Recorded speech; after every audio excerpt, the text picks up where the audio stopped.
Bienvenue sur mon podcast La Bouquineuse, où on parle bouquins bien sûr, mais également théâtre, cinéma, coup de cœur en tout genre. Et toujours avec un peu d'humour et de bonne humeur. Monica, et merci d'avoir accepté mon interview. Ça fait très longtemps qu'on ne s'est pas vu. Je suis très contente de te recevoir aujourd'hui. Bonjour famille, mais pareil, moi je suis très contente. Ça fait très très longtemps qu'on s'est pas vu, donc ça fait plaisir. Merci de ton invitation. Oui, et on s'est connus quand j'étais en Bretagne. Je suis venue faire du théâtre avec toi et on a monté un projet Femmes en jeu. Et c'est grâce à toi que j'ai découvert l'improvisation parce que pour nous faire travailler notre jeu, tu nous as fait faire beaucoup d'impro et c'était vraiment passionnant. Ouais, c'est fait une belle expérience parce que c'était effectivement à la maison pour toute telle cause et c'était très fort, très riche pour les femmes et artistiquement parlant, c'était très intéressant. Humainement parlant aussi, on pouvait ressortir plein de choses en fait de l'intérieur de soi, pour certaines des traumas, des chocs, des choses fortes, et du coup ça a permis aussi de transformer ça et de les sublimer, on va dire, ces vécus, ces expériences dans quelque chose d'artistique qu'on offre au public. Je sais que ça a été comment un outil de transformation en fait intérieure et voilà, je suis contente d'avoir été, d'être un peu comme une sorte de passage, non, de pont, de facilitatrice en fait pour que ça puisse avoir lieu.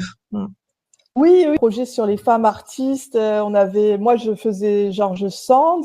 On avait Niki de Saint-Phal. On avait qui? On avait Voilà, euh, ça date, Ah hein. oui, oui, ça date, ça date. Attends, il y avait qui?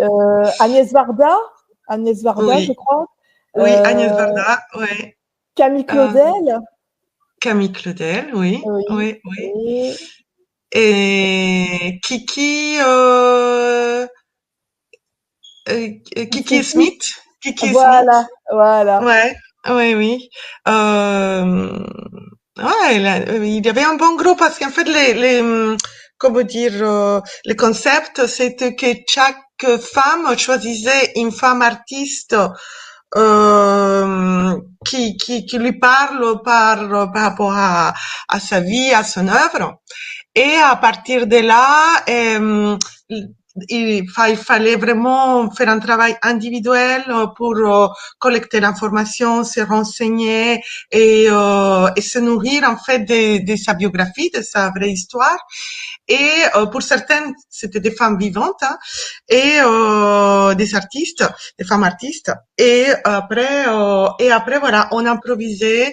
Et à partir de ces improvisations, parce qu'il y avait justement cette matière accumulée à l'intérieur, et du coup, à partir de là, je faisais une mise en scène parce que c'était pas le temps d'impro. Ça a d'autres codes, mais je m'inspire aussi de ces techniques. Et donc après, c'était une mise en scène qu'on répétait, qu'on répétait, qu'on répétait, mais il n'y avait pas véritablement. Si après, il y avait certaines femmes qui écrivaient et qui écrivaient leurs textes, qui l'apprenaient par cœur. Donc, il y avait quand même des allers-retours entre l'improvisation, les textes écrits, encore improviser, ce que je mettais en scène, et pour aboutir donc au spectacle. Voilà, tout à fait. Et c'était une espèce de performance parce que comme elle n'avait pas du tout, comme tu dis, il y en a qui étaient encore vivantes, d'autres étaient décédées, donc on pouvait pas faire quelque chose de linéaire.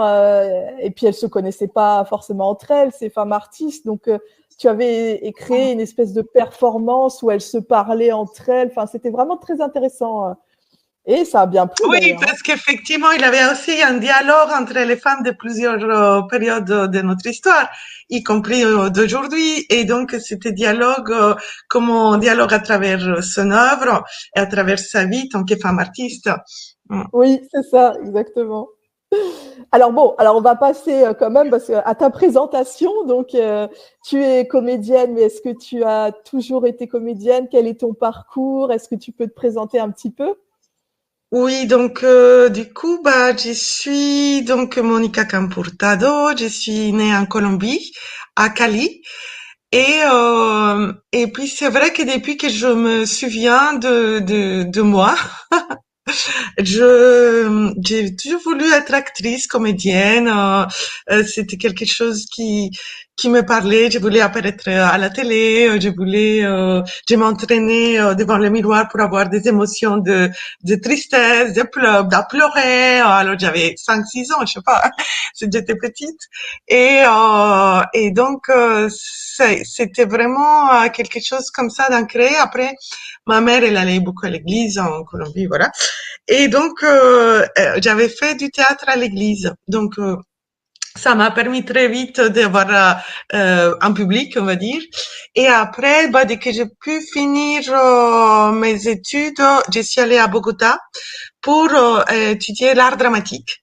Donc, à la capitale de la Colombie. Donc là, j'ai étudié à l'école. Après, j'ai effectivement travaillé dans le théâtre en Colombie avec des personnes comme Santiago Garcia du Teatro La Candelaria, un grand maître, voilà, et bon, beaucoup de gens qui m'ont nourri et qui m'ont vraiment fait découvrir aussi le théâtre, euh, l'art en fait, l'art du théâtre, l'art théâtral, pas seulement quelque chose comme ça de superficiel, mais quelque chose de profond, de très travaillé et une discipline vraiment. Et donc voilà, j'ai fait aussi la télé, des feuilletons en Colombie parce qu'il y a beaucoup de telenovelas. Non! Si, si, donc quand j'avais 20 ans, j'ai signé des autographes en Colombie, voilà. Wow, c'est Et génial! ouais, et tout en continuant quand même cette histoire de faire du théâtre, donc avec des pièces de théâtre comme, je sais pas, comme Dostoïevski, Les démons, Franz Kafka, Les procès, des Wow! choses comme ça, et en même temps des créations collectives avec le théâtre La Mama, bon.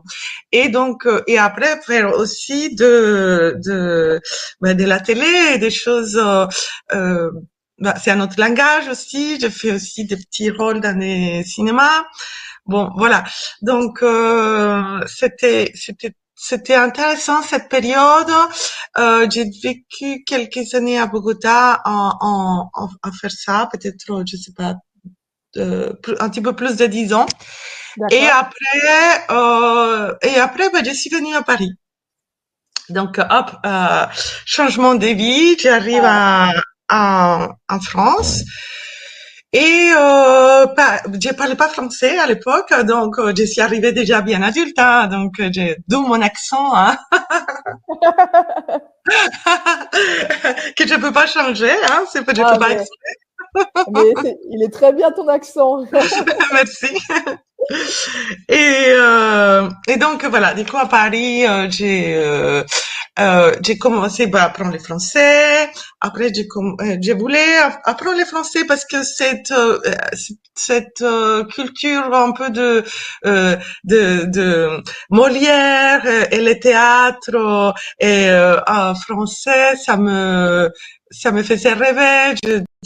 Je voulais vraiment comprendre plus. Et le but, au départ, c'était pas vraiment de rester, mais en tout cas de parler français, pouvoir voir du théâtre et voir comment ça s'est passé ici, artistiquement parlant. Pour moi, c'était fort.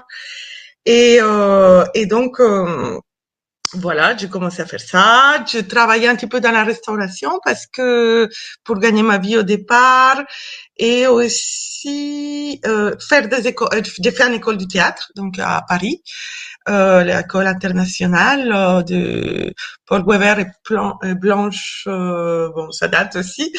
Et donc, du coup voilà, j'ai fait une école pendant quelques années et et après, bon, finalement, j'ai rencontré un Français, un Breton. Du coup, je suis restée, voilà. On a eu, je suis tombée enceinte des jumelles. Oh! Voilà, donc là, bah, il m'a dit, bah, ça va être compliqué là à Paris, voilà. Donc, on est venu à Brest parce qu'à Brest, il y avait ses parents et qui pouvaient nous aider. Puis, enfin, un confort de vie quand même quand enfin, tu élèves des enfants, c'est quand même plus simple. La vie quand tu es dans des villes plus à taille plus humaine, voilà. Donc, on est venu à Brest, puis et à Brest, j'ai eu mes enfants, mes deux filles. Et, euh, et après, j'ai dû faire même quand j'étais, enfin, mes filles étaient bébés, j'ai dû faire aussi le conservatoire à Brest parce que je voulais, en fait, je pense on n'est pas comédienne et puis c'est beau, tout est acquis, tout est appris. Et je le pense aussi de n'importe quel métier, c'est-à-dire qu'on est tout le temps en train de se former, d'apprendre de nouvelles choses et de transmettre parce qu'il faut que ça circule. Oui, bien sûr. Cette information qu'on reçoit, moi j'ai beaucoup donné, enfin, mais j'ai beaucoup appris, on m'a beaucoup donné moi aussi. Donc comment ça circule ça? Comment je, de mon côté, je donne, je transmets, mais en Mhm. permanence aussi, je me nourris de nouvelles choses. Et aussi pour avoir une pratique. Si tu pratiques pas, ton instrument n'est plus accordé, ta voix, ton corps, ta présence, etc. Donc voilà, même petite, enfin même quand mes filles étaient bébés, je voulais continuer à étudier et là j'ai commencé vraiment la transmission.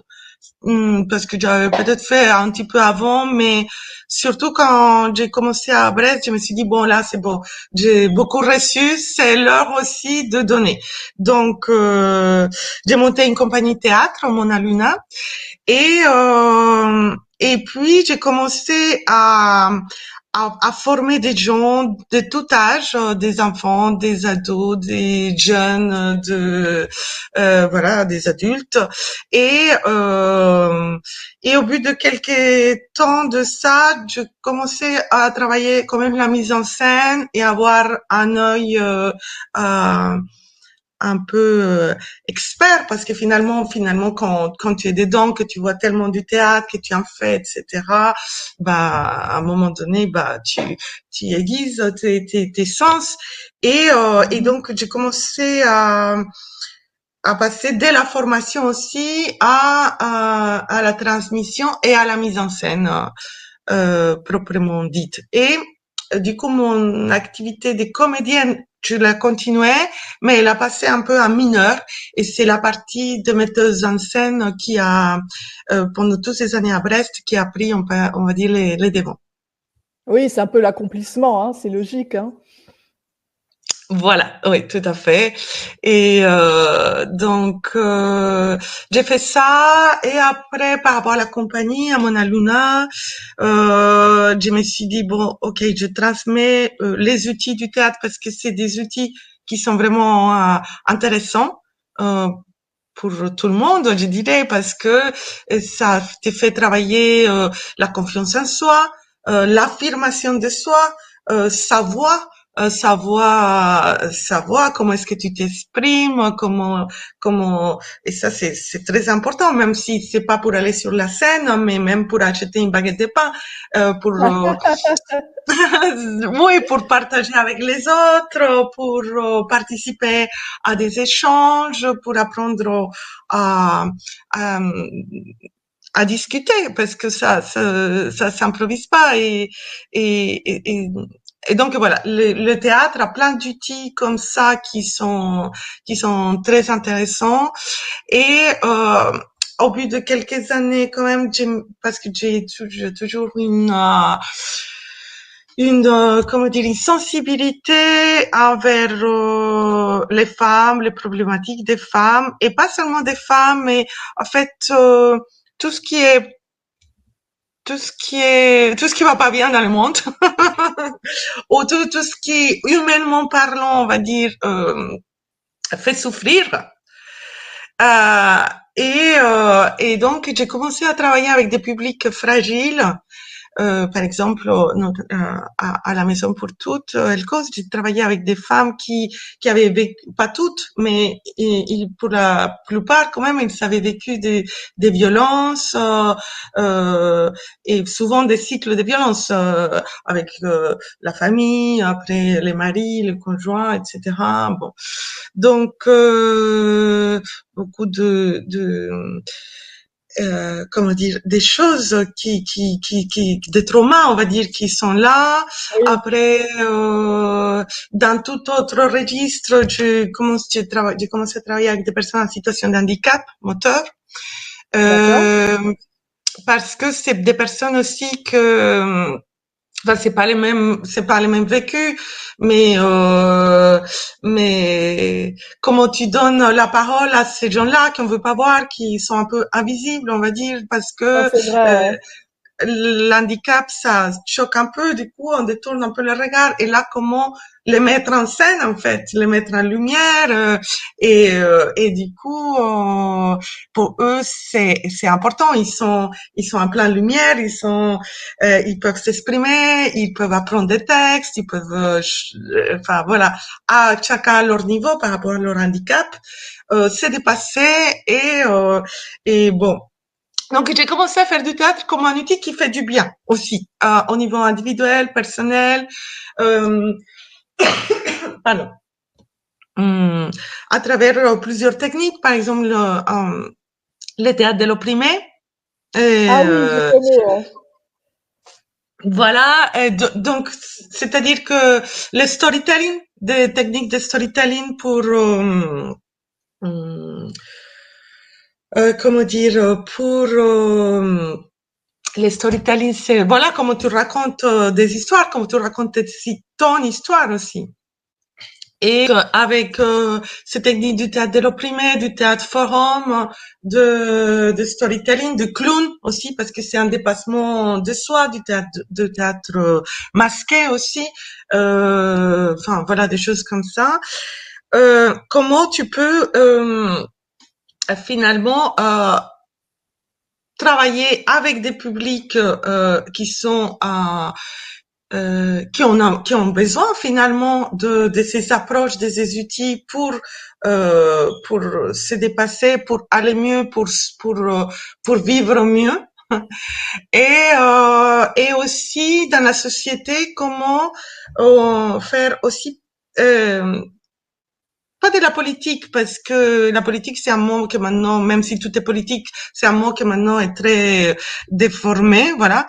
Mais comment on peut faire débat dans la société, comment le théâtre peut permettre de échanger dans la société, qu'on échange autour de sujets qui nous sont difficiles et que du coup, quand on les met en théâtre, on met des situations et les gens les voient, il n'y a pas un écran, c'est de la chair, c'est de l'os, c'est de la voix, c'est de la vibration, c'est de l'énergie.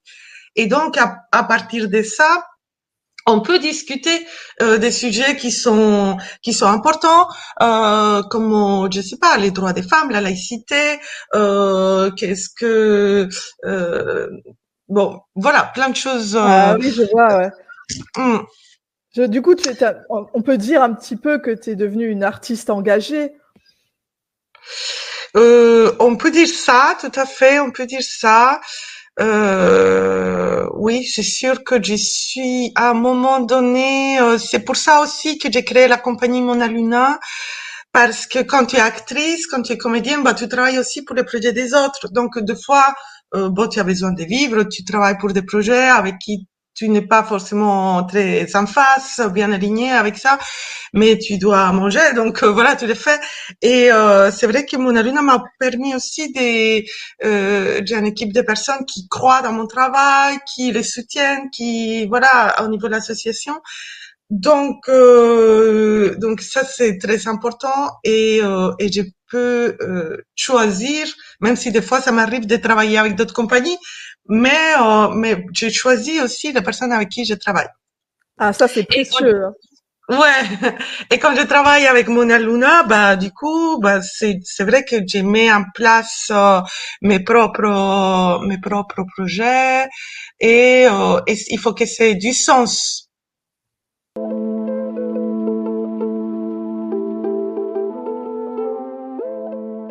nom de ta compagnie, Mona Luna, pourquoi tu as choisi ce nom? Alors, Mona Luna, c'est un seul mot. Et alors, Mona, en Colombie, on dit Mona d'une femme qui est plutôt blonde ou plutôt jolie ou voilà. Donc voilà. Du coup, ça faisait référence un peu au féminin. Euh, c'est aussi un peu le singe, la femme du singe. Ah, le mono et la mona, voilà. Donc il y a un côté un peu galipette, un peu qui bouge, voilà. Péripéties et tout. J'avais fait un personnage pendant longtemps en Colombie qui s'appelait La Mona. C'était un solo. Et à partir d'un texte d'un auteur de Cali, de ma ville natale, Andrés Caicedo, qui est traduit en français, et ça s'appelait La Mona. Donc voilà, en Colombie, on m'appelait un peu La Mona par mes amis et tout. Et donc Mona et Luna, bah la lune, voilà, la lune, c'est cet aspect un peu mystérieux, un peu nocturne, un peu magique, justement, un peu très D'accord. féminin aussi. Voilà, c'est un peu cet assemblage. Ah, d'accord, très intéressant, d'accord. Ouais. Donc, est-ce qu'aujourd'hui tu arrives à vivre bah, eh bien, de ton travail de comédienne ou tu es obligée de faire d'autres choses à côté? Bah, écoute, j'y arrive à vivre de mon travail de comédienne. C'est vrai qu'en France, on a cette statut d'intermittent du spectacle qui est difficile à voir, mais qui en même temps euh, permet que tu puisses vivre de ton métier. Enfin, il faut beaucoup travailler, c'est dur, mais en même temps, c'est possible. C'est possible. Voilà. Donc, enfin, je pense que c'est possible, même si pour certaines personnes peuvent dire, oh, mais voilà, moi, c'est vrai que pendant quelques années, quand mes filles étaient plus petites, c'était plus difficile. J'ai cotisé pour l'intermittence, mais j'arrivais pas à avoir toutes mes heures. Donc, pendant des années, c'était vraiment la galère. Après, voilà, il y avait, j'ai toujours travaillé, mais même avec un peu d'aide, bon, je m'en sortais. Et maintenant, bah, ça fait quelques années maintenant, que je suis intermittent du spectacle et que j'arrive toujours à faire mes heures Ah et bah donc ça à c'est une vivre bonne de nouvelle. mon métier. Oui, oui, oui. C'est Oui, et non seulement ça, mais aussi la compagnie Mona Luna, elle embauche des personnes aussi, d'autres personnes que moi. waouh! J'embauche, bon, c'est pas non plus, voilà, mais par période, il y a une dizaine des intermittentes qui gravitent autour de la compagnie, que ce soit des comédiens ou des techniciens, lumière, son, voilà. Donc ça reste une petite compagnie, mais quand même, on a j'ai quelqu'un qui m'aide aussi au niveau de la diffusion, de l'administration, quelqu'un qui s'occupe de tout ce qui est les fiches de paye. Voilà, Patrick Belloy, c'est le président de la compagnie et c'est quelqu'un euh, qui est aussi engagé et qui s'y connaît aussi hein, dans la culture, donc voilà, disons que Mona Luna, euh, oui, on a réussi à faire quand même quelque chose, voilà, qui tient la route et qui aussi permet d'employer des intermittents du spectacle et on travaille aussi avec des bénévoles. Il y a quand même des bénévoles qui nous aident au niveau des spectacles. Des fois, on fait des partenariats avec l'université de Bretagne à l'UBO. Parce que parmi les choses que la compagnie fait, c'est de faire un pont aussi entre entre la politique de la ville et les quartiers prioritaires, ce qu'on appelle le QPV, quartier prioritaire Ah de la oui, ville, oui. voilà. Tout à fait. Et donc, et les scientifiques au niveau de, par exemple, des gens qui travaillent autour des géoarchitectures, d'urbanisme, des ethnologues, voilà, des choses comme ça.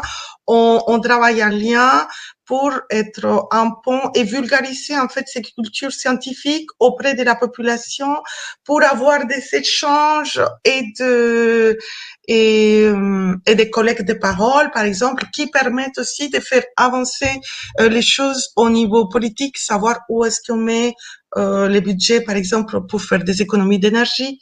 Au niveau du changement de la population en termes d'éclairage. On a un projet comme ça pendant 2 ans et demi avec Smart, qui s'appelle Smartnose, un projet avec Edna Hernandez González, qui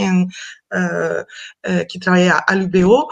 Et voilà, on a collaboré pendant longtemps, donnant lieu à des choses très intéressantes et qui font avancer d'une façon concrète, en fait, notre société. Et ça, Ah, c'est important, ouais. ouais, bah, en fait, tu es vraiment ce que tu disais, un pont, quoi. Tu essayes de relier des institutions qui peuvent paraître un peu lointaines pour les personnes, et tu lis ces institutions, tu jettes un pont entre elles et puis des publics qui sont un peu loin de tout ça, quoi. Et je trouve ça vraiment bien, en fait. Ouais, oui, oui, oui, j'aime bien ce mot de me dire que je suis un pont ou comme la lune, c'est pour ça, c'est-à-dire que la lune, elle laisse passer la lumière des autres, tu sais? Elle éclaire parce qu'elle Ah, éclaire par d'accord. les autres aussi, tu vois? Et c'est pas le soleil qui, voilà, qui a sa propre lumière. La lune, elle permet aussi que la lumière soit reflétée, ta lumière, leur lumière, enfin, voilà. Donc j'aime bien, en fait,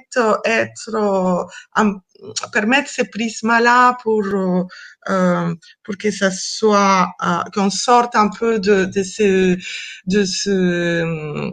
de ce théâtre ou de cette façon au niveau de la culture qui est très, comment dire, qui est réservé à quelques privilégiés qui peuvent payer Mm. leur place, parce que Oui, c'est pas seulement une histoire de ceux qui peuvent payer la place, parce qu'il y a des places réservées à des gens qui peuvent pas payer, par exemple, mais c'est comment tu te sens légitime de passer les portes oui, c'est vrai. voilà, du théâtre, comment tu accompagnes aussi, justement cette démocratisation de la culture. Comment tu la démocratises, comment tu fais que le théâtre vienne au quartier populaire, que les gens osent franchir les portes du grande institution, du théâtre national, des choses comme ça.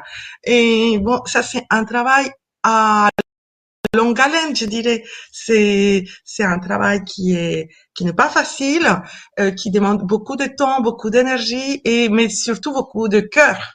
Ah oui. Parce parce que sinon ça marche pas en fait.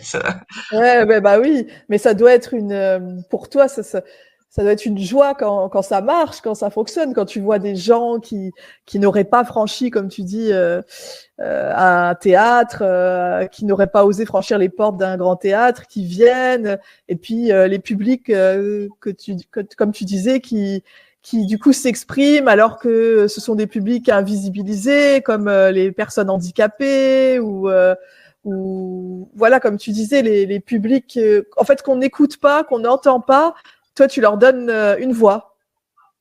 Ouais, ouais, ouais, ouais. Bah, j'y contribue en tout cas, et c'est vrai que c'est une source de satisfaction quand je vois, euh, parce qu'il y a toujours quand tu travailles comme ça, il y a toujours des retours qui sont très beaux, très forts, très puissants, très magnifiques. Tu dis, ah waouh, voilà. J'étais un peu un canal pour ça, mais finalement la personne a su se prendre en main et voilà. Et j'ai vu des belles transformations humaines euh, et, euh, et donc oui, c'est très gratifiant et voilà. Et après, je garde les pieds sur terre pour me dire, ben voilà, c'est euh,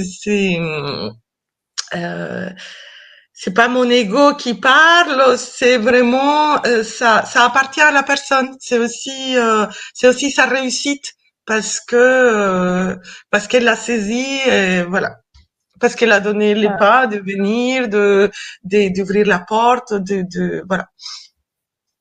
Tu vois, par rapport à leur donner, à leur préparer un petit peu au niveau des techniques vocales, des techniques d'expression, de gestion des stress, des choses comme ça pour réussir ben, les oraux, tout ça.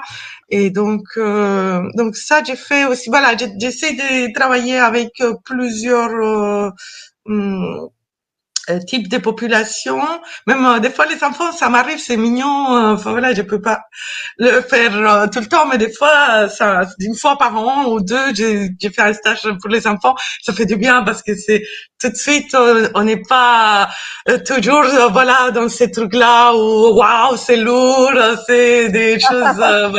Non, là, c'est léger, et ça fait du bien aussi. c'est vrai, c'est important.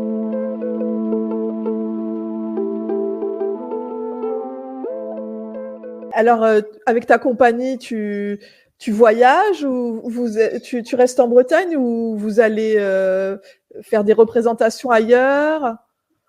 Bah alors, disons que quand mes filles étaient petites, j'avais fait le choix de rester par ici, en Bretagne, enfin en Finistère même, parce que c'était difficile comment dire, j'étais toute seule, enfin oui, je les élevais toute seule, donc du coup, enfin même si elles allaient voir leur père, c'était majoritairement avec moi.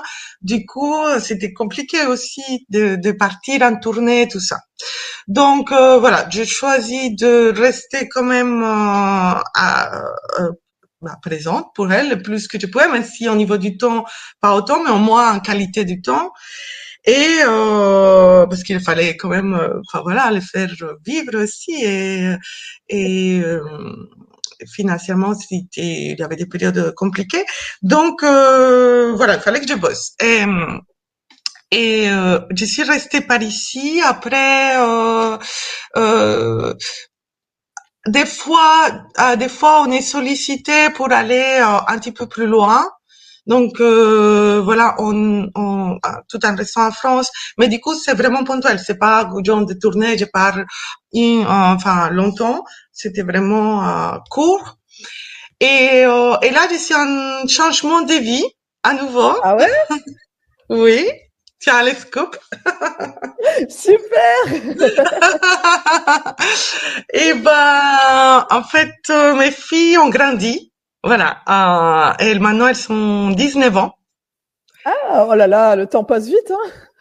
Oh ouais, comme tu dis. Et donc, du coup, il y a une de mes filles qui est partie à Rennes pour ses études et l'autre est partie à Angoulême pour ses études supérieures. Donc, du coup, j'ai plus de filles avec moi.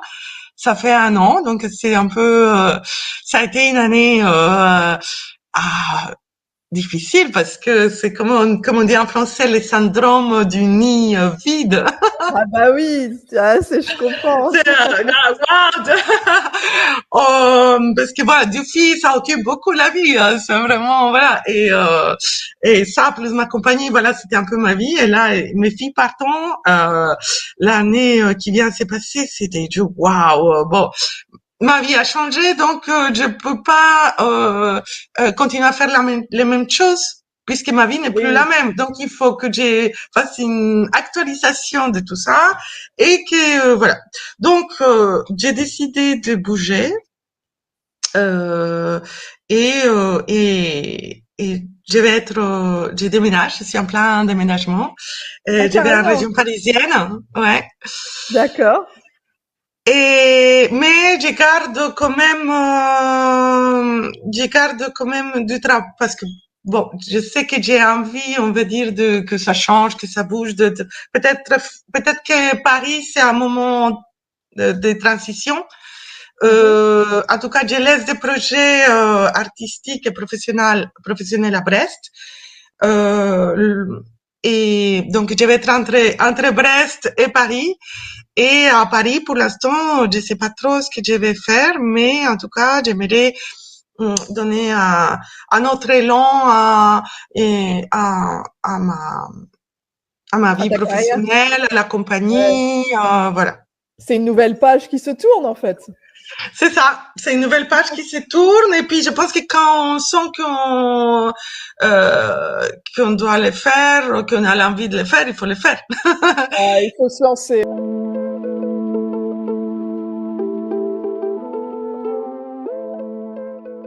Qu'est-ce que tu lis en ce moment? Est-ce que tu as eu un coup de cœur, ou bien simplement le dernier livre que tu as lu, comme tu veux. Est-ce qu'il y a eu un livre qui t'a captivé en ce moment? Bah écoute, il y a un livre qui m'a été offert très récemment, qui s'appelle Lait et miel. Ah, Et j'en ai entendu parler. oui, c'est de Rupi Kaur. C'est une poétesse performeuse canadienne qui est née en Inde. Et c'est un recueil, il y a des dessins et de la poésie, c'est poétique, c'est de la poésie, voilà, c'est une poétesse. Et c'est un coup de cœur, vraiment, ça a été un succès, et on comprend pourquoi, c'est vraiment très, très, très beau, va dire, pour les femmes, je trouve que c'est un livre qui fait beaucoup du bien, voilà. Euh, Après moi, j'ai des livres quand même de cœur comment dire, des livres qui sont un peu comme mes bibles. D'accord, d'accord. Et tu peux nous dire les titres? Oui, par exemple, il y a Femme qui court avec les loups. Je pense que bon, il est connu, mais je pense que les femmes qui ne connaissent pas, c'est un livre vraiment à voir. C'est Clarissa Pinkola. Ouais, j'ai plus en tête son nom exact, mais c'est Clarissa en tout cas, et c'est Femmes qui courent avec les loups. C'est un livre en fait où on te raconte des histoires, des contes, et par rapport aux Hein. contes, qu'est-ce que ça représente dans les psychés des femmes et comment est-ce que ça travaille les personnages des contes, qu'est-ce que ça représente pour toi et donc elle décortique ces contes, ces personnages et tout ça, et je trouve que c'est des fois, quand tu abordes les livres, c'est pas facile, mais si tu persistes un petit peu, il a plein d'enseignements comme ça qui sont très, très beaux et qui t'aident à construire parce que finalement, quand tu es dans un parcours de construction et que tu penses à, à toi, à ta vie, à donner du sens, ben voilà, il y a des livres comme ça qui t'aident. Je pense aussi aux livres de Julia Cameron, qui sont des outils vraiment. Tu dois faire des devoirs, écrire des choses, faire ceci, faire cela, machin, nan. Et moi, c'est des choses qui m'ont beaucoup aidé justement et qui m'ont beaucoup aidé à savoir comment aussi aider les autres. Donc voilà, je dirais que euh, ces livres, voilà, je conseille. Après, je parle beaucoup des femmes parce que effectivement, bah, je travaille beaucoup avec des femmes et mon travail est beaucoup autour du féminin et des femmes. Mais voilà, c'est pas contre les hommes ou c'est parce que et c'est pas en tout cas c'est pas parce que je veux les exclure non plus. Oui, il faut qu'ils fassent leur travail aussi parce que voilà, toute seule, enfin les femmes si on ne travaille pas avec les hommes, c'est à un moment donné, bah il faut que ça matche, il faut qu'eux aussi ils trouvent leur sens et la conscience des choses du monde où on est et tout comme nous. Et donc, mais bon, il y a d'autres personnes qui travaillent, je pense, avec et pour les hommes. Euh, Moi, c'est plus pour les femmes. Voilà. D'accord. Tu te définirais comme féministe ou ou... Oui, oui, tout à Oui, fait, oui, oui, oui, oui, oui, oui, d'accord, oui, oui, oui, oui, d'accord. oui, oui, absolument. Je pense que après les gens ont peur de ce mot parce que ceci, parce que c'est là, machin. Ça véhicule Mais beaucoup de... mais je veux dire, tant qu'il y a de la violence faite aux femmes, tant que les femmes n'auront pas exactement les mêmes droits que les hommes, et le féminisme est un mot qui n'est pas un gros mot, qui est au contraire, qui, même si tout n'est pas beau là-dedans, mais le mouvement de libération des femmes est quand même fondateur. Et je veux dire qu'on doit refaire le monde avec des valeurs et refaire le monde parce que oui, quand même, on a euh, on est dans un monde qui est complexe et qui voilà euh, qui est difficile parfois, donc du coup, qui va pas dans le bon sens. Donc voilà comment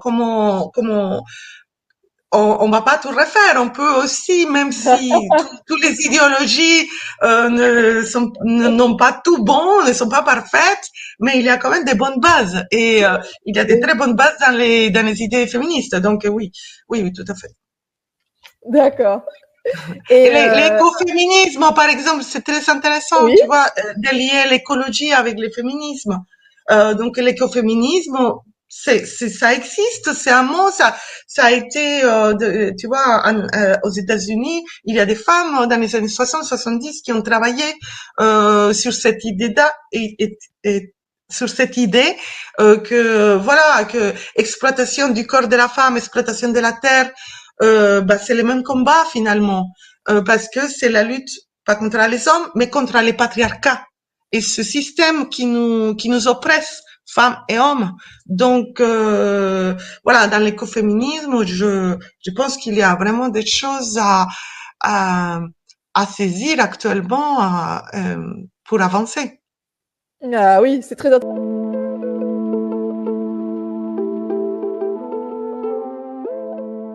Au niveau des livres, voilà, c'est ça. Sinon, j'ai fait D'accord.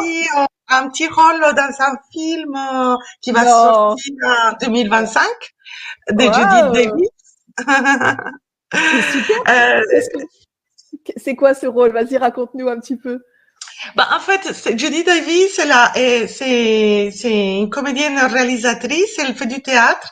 Et j'ai vu une pièce d'ailleurs qui est venue à Brest encore plus partout tout le temps, qui est, c'est un collectif en fait, un collectif de l'avantage du doute, ça s'appelle ce collectif d'artistes parisiens. Et donc ils ont travaillé sur un film, donc un théâtre puis un film qui s'appelle Tout ce qui nous reste de la Révolution. Ils ont été primés et tout. Après, ils ont fait un film qui va sortir donc en 2025 qui s'appelle Bonjour l'asile. Et donc, bah, en fait, c'est une communauté justement qui essaie de vivre autrement. Et donc, j'ai fait partie de cette communauté, voilà. Donc, bon, c'est vraiment un tout petit rôle, mais ça me fait plaisir de retourner un peu euh, au cinéma en France, pour le Ah, coup. félicitations, hein, bravo. Merci. C'est c'est une comédie? Et alors ça a des, je dirais que c'est, oui, on peut dire que c'est une comédie, mais alors elle est engagée aussi. Tu vois, D'accord, d'accord. voilà, elle est très engagée aussi, que ce soit au niveau écologique ou au niveau des droits des femmes et de ces rapports entre les femmes et les hommes aussi. Mais c'est fait avec de l'humour. Et, euh, et voilà, c'était un plaisir de faire ce tournage. Donc voilà, Bonjour l'asile, ce sera bientôt dans les salles. Waouh, ah bah j'irai te voir alors, hein. Ah bah oui. Bah oui. D'accord. Hmm. Eh ben, eh ben justement, Oui, qu'est-ce que oui. tu regardes en ce moment, tes films ou tes séries préférées? Alors, on va dire un film, il y a un réalisateur que j'aime beaucoup qui s'appelle Quentin Dupuis, Quentin Dupieux. Il a sorti récemment, en 2024, voilà, il a sorti 3 films. Yannick, Dali, avec plusieurs A, et le D'accord. deuxième acte.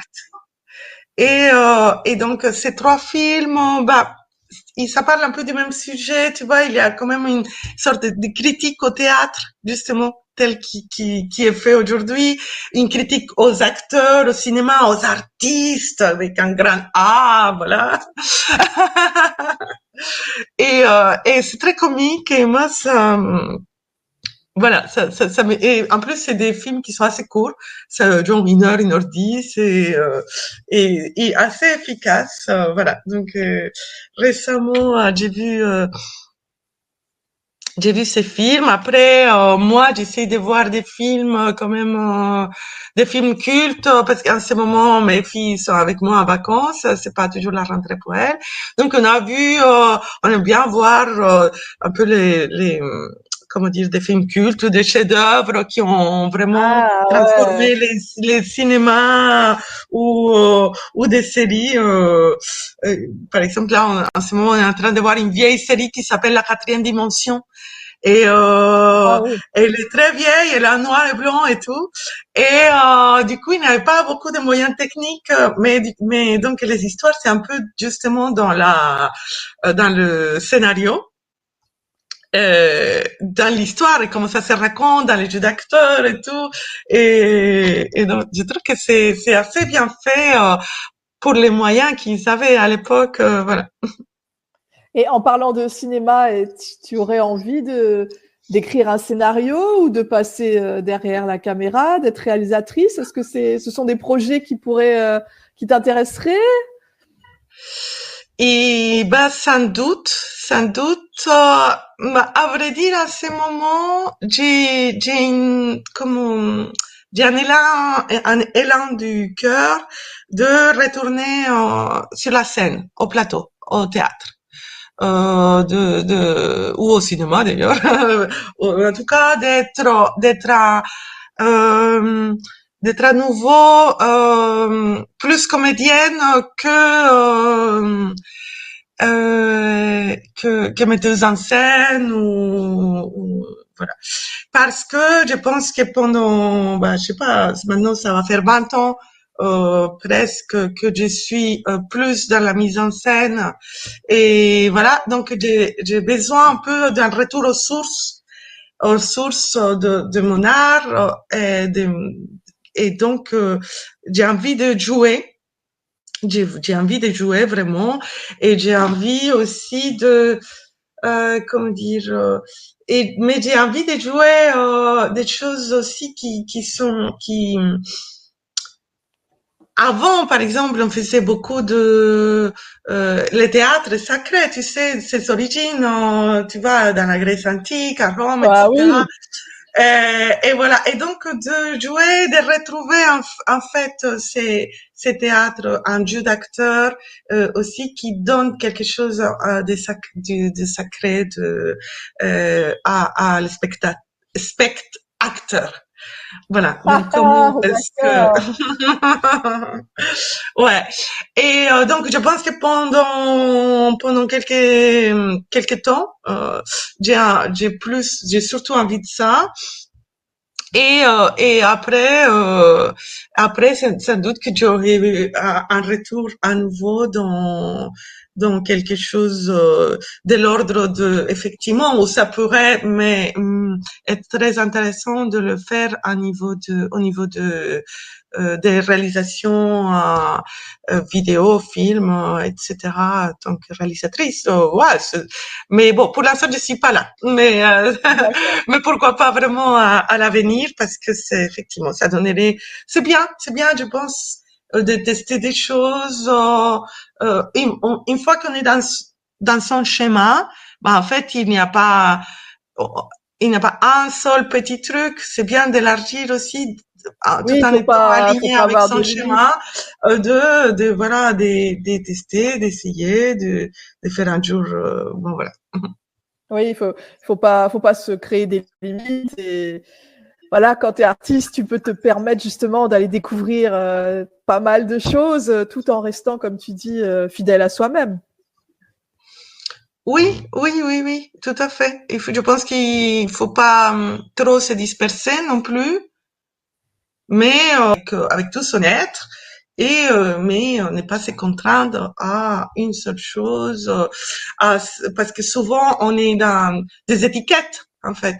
Ouais. Tu vois, on nous colle une étiquette, tu es, tu fais tel type de théâtre, donc Monica c'est la actrice engagée, machin, tu vois. Bon, oui, mais bon, si à un moment donné je veux faire autre chose, tu vois, je, pourquoi Ouais, pas t'as le aussi. droit. Voilà, j'ai le droit, voilà. Oui, tout à fait.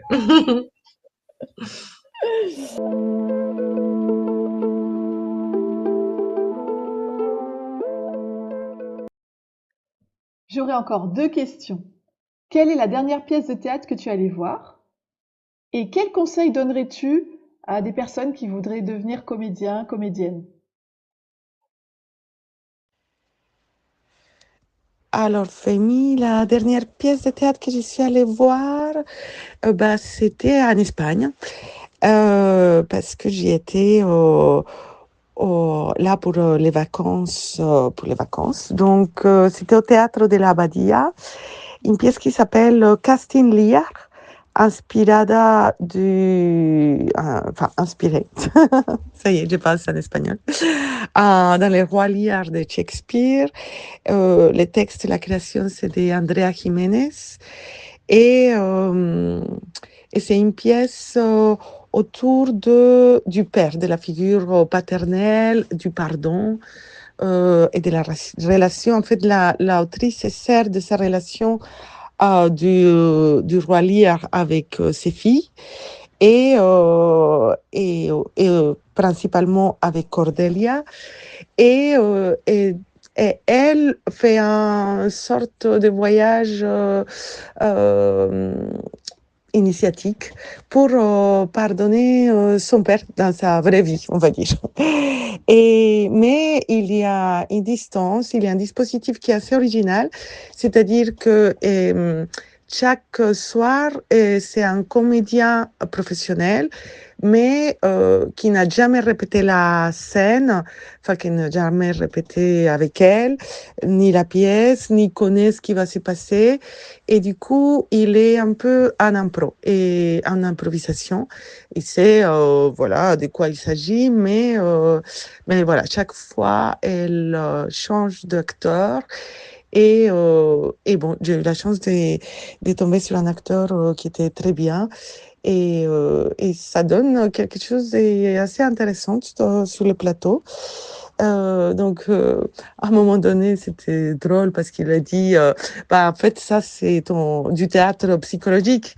Et elle lui dit, bah, non, je préfère dire que je monétise mes traumatismes. Donc, c'était drôle. C'était assez drôle, en fait, avec des moments très émouvants, très touchants. Voilà, ça c'est la dernière pièce que j'ai vue. Sinon, tu me demandes des conseils pour ceux qui se lancent ou qui veulent être comédiens, comédiennes. Moi, je dirais que c'est important de se demander le pourquoi. Pourquoi on veut être comédien? Pourquoi on veut être comédienne? Pourquoi on veut être sur un plateau? Et si on a clair le pourquoi, où on essaye de donner des réponses, bah, du coup, la motivation est d'autant plus grande parce que on sait ses motivations, ses pourquoi profonds, intimes, qui n'appartiennent qu'à soi. Et donc, ça, c'est vraiment intéressant d'aller creuser là-dedans. Aussi, je dirais que bah, du talent, il y a beaucoup de personnes qui ont du talent, mais que sans travail, à un moment donné, ça ne sert pas à grand-chose parce que au bout d'un moment, on tourne en rond et ça tient pas trop longtemps, en fait. Mais par contre, des comédiens sans talent qui vont travailler beaucoup, bah, ils peuvent du coup développer un talent. Et je pense que c'est ça, en fait. C'est beaucoup de travail finalement et beaucoup voir d'un peu dans l'interdisciplinaire aussi. C'est-à-dire, voilà, du côté de la danse, s'intéresser un peu à tout, du mouvement, de la gestuelle, les techniques vocales, la voix. C'est un art qui est très complexe, qui est très riche et qui demande vraiment enfin, qui demande toute une vie, en fait, de tous les instants. On vit pour ça. Enfin, toutes les expériences qu'on accumule dans la vie, elles servent, elles sont transmutées après dans l'acte artistique. Donc voilà. Et une fois qu'on a clair un peu pourquoi on le fait, qu'on travaille, bah là c'est vraiment donner libre cours à la magie de l'instant, à la magie qui s'opère en fait quand on a fait sa part, et que après voilà, en Espagne on dit qu'il y a el duende, c'est comme un petit personnage magique, une sorte de gnome qui sur le plateau va venir t'aider, te donner ces trucs-là qui fait que tu dépasses l'espace-temps et on peut amener les spectateurs ailleurs. Voilà. Et se faire confiance. Il faut se faire confiance parce que même si on dit ah bah j'ai pas confiance en moi, bah en fait il faut l'affirmer, il faut dire si j'ai confiance en moi, et puis à force de l'affirmer, bah ça vient en fait. Parce que si on dit j'ai pas confiance en moi, je sais pas si je vais réussir, tout ça, bah en fait moi des chances on a. Donc il faut se dire oui, je vais réussir, oui, je vais, c'est pour moi, enfin, et puis voilà, c'est un métier qui est assez hard, mais qui est passionnant, qui est prenant, et bon, moi je la changerai pas pour rien au monde. Et voilà.